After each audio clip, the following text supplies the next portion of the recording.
Noah Lyles embraces anime fandom at Tokyo World Championships. U.S. sprinter Noah Lyles has embraced his reputation as the world's fastest anime fan during the World Championships in Tokyo. The Olympic 100 meters champion demonstrated his love for Japanese pop culture during his first appearance on the opening day of the championships.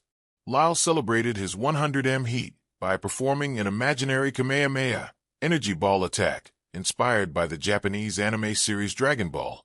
The 28-year-old athlete qualified easily for the semifinals while expressing his enthusiasm for competing in the Japanese capital. Lyles revealed that his fascination with Japanese culture began through anime during his childhood. He explained how this initial interest led him to explore deeper aspects of Japanese mythology and yokai folklore. The sprinter proudly displayed a framed cartoon portrait of himself created by the artist behind the anime series Baki. He described the unique artwork as an incredible gift from a Japanese television crew that would occupy a special place in his trophy collection. Lyles has consistently incorporated his anime passion into his athletic career, including showcasing Yu-Gi-Oh cards during last year's U.S. Olympic trials. Japanese media has celebrated his enthusiasm by dubbing him mankind's fastest otaku, using the term for dedicated superfans. The sprinter confirmed he has been exploring Tokyo and collecting anime merchandise despite lacking time for karaoke sessions. Lyles expressed particular excitement about experiencing the vibrant atmosphere of Tokyo streets during the championships. AFP. The lights of Tokyo shone like stars, and for a moment, the stadium wasn't just a stadium, it was a portal.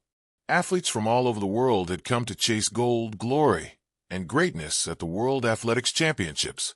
But on this warm summer night, all eyes turned to one man, Noah Lyles, the reigning king of the 200 meters, standing in lane 6. But there was something different about him, something the cameras couldn't look away from. Under the glow of stadium lights, he pulled off his warm-up hoodie to reveal a bold anime-themed compression shirt, emblazoned with characters from Dragon Ball Z, his signature pick. On his shoes, vibrant orange streaks mimicking Naruto Uzumaki's Sage Mode aura. His starting blocks? Custom-painted with the one-piece Jolly Roger. And if you looked closely enough, you'd see the unmistakable glint of a Sharingan contact lens in one eye. The crowd didn't gasp, it roared. Noah Lyles had done it again. Not just ready to race, but ready to perform. He wasn't just sprinting. He was storytelling. And Tokyo, the birthplace of anime culture, was the perfect stage. Chapter 1. A Dream Bigger Than Medals. From his earliest days, Noah had never fit into a single lane. Sure, he was born to run. His legs moved with a grace that made coaches gasp. But there was always more. While others studied split times and biomechanical angles, Noah immersed himself in late-night anime marathons. Bleach, My Hero Academia, Attack on Titan. Stories of unlikely heroes who rose through hardship to become legends. As a kid, while others dreamed of Olympic podiums, he dreamed of pulling off a Kamehameha on the finish line or unlocking his Bankai in the final meters of a race. I didn't just want to be fast, Noah would later say. I wanted to be epic. Chapter 2. The world didn't always get it. When Noah first started showing up to races with anime gear, the reactions were mixed. Is he serious? One commentator said during the 2019 championships. He's too flashy, critics argued. Too distracted. But he wasn't distracted, he was driven. Anime wasn't a gimmick. It was fuel. Every character he adored had fought against doubt, against adversity, against their own limits, just like him.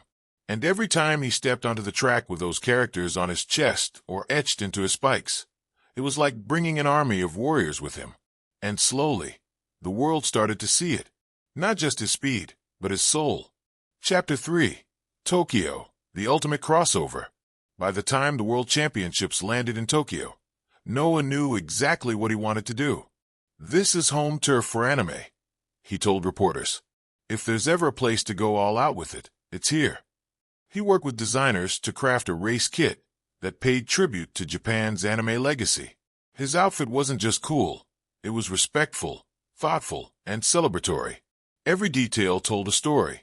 The red cloud symbols of the Akatsuki reflected the storm he was about to unleash. The Scion armor pattern signaled the warrior within. In the days leading up to the race, he visited Akihabara in disguise, bought rare figurines, and even got a backstage tour at the Toei Animation Studio. He met voice actors, shared stories, and signed autographs not just as an athlete, but as a fellow fan. And when he finally stepped onto the track, Tokyo greeted him not just with cheers, but with respect. He wasn't an outsider borrowing a culture. He was a global citizen celebrating it. Chapter 4. 200 Meters of Destiny. The gun went off, and for 200 meters, time bent. Lyles flew like he'd summoned the power of Son Goku, his arms pumping like propellers, his stride long and fluid. Behind him, the best in the world chased, but they were chasing a story now, not just a man. As he came off the curve, the wind caught his shirt, just enough for the world to see the fiery eyes of Naruto blazing from his chest. The symbolism was clear. This wasn't just about Noah anymore. This was about everyone who had ever been called too nerdy, too weird, or too much. This was for the kids who trained all day and then binge-watched Full Metal Alchemist all night. This was a declaration. You can be fast and fierce, focused and fun, a champion and a fan. He crossed the line in 19.31 seconds, another record, another gold, but the time barely mattered. What mattered was the moment. Chapter 5. Beyond the Finish Line. In the press conference afterward, he didn't just talk about splits or wind conditions. "I'm not here to fit a mold," he said. "I'm here to break it." The reporters chuckled, but then quieted as he went on. "Anime taught me that heroes come in all forms, that it's okay to cry, to fail, to get back up, that your power isn't just physical, it's in your heart, your passion, your identity." He paused, then smiled.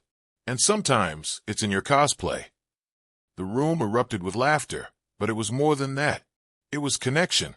Chapter 6. A Legacy Unfolding. In the months that followed, clips of Noah's Tokyo race flooded social media. Artists recreated him mid-sprint in anime style. Japanese animators sent him fan art.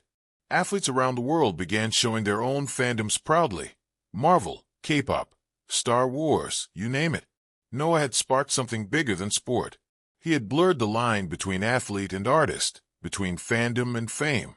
At a Tokyo anime convention later that year, a cosplayer dressed as a Super Saiyan Lyles took first place in the costume contest. Noah, secretly attending in disguise, nearly cried. "I didn't just run a race," he whispered to himself. "I ran a revolution."